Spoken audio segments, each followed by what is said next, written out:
When I was a young man, growing up in New York City, I refused to pledge allegiance to the flag. Of course, I was sent to the principal's office, and he asked me, "Why don't you want to pledge allegiance? Everybody does."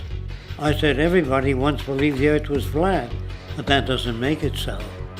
I explained that America owed everything it has to other cultures and other nations, and that I would rather pledge allegiance to the earth and everyone on it. Needless to say, it wasn't long before I left school entirely, and I set up a lab in my bedroom.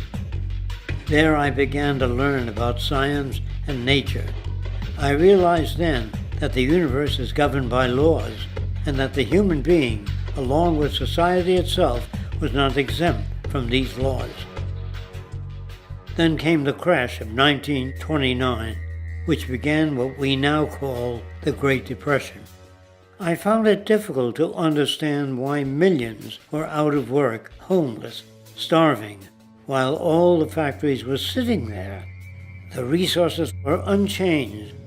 It was then that I realized that the rules of the economic game were inherently invalid. Shortly after came World War II, where various nations took turns systematically destroying each other. I later calculated that all the destruction and wasted resources spent on that war could have easily provided for every human need on the planet. Since that time, I have watched humanity set the stage for its own extinction.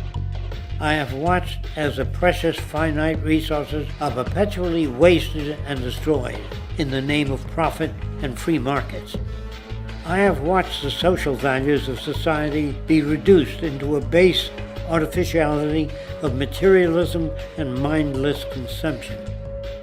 And I have watched as the monetary powers control the political structure of supposedly free societies.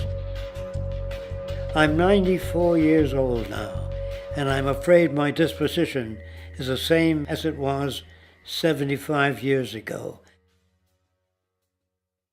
This shit's got to go.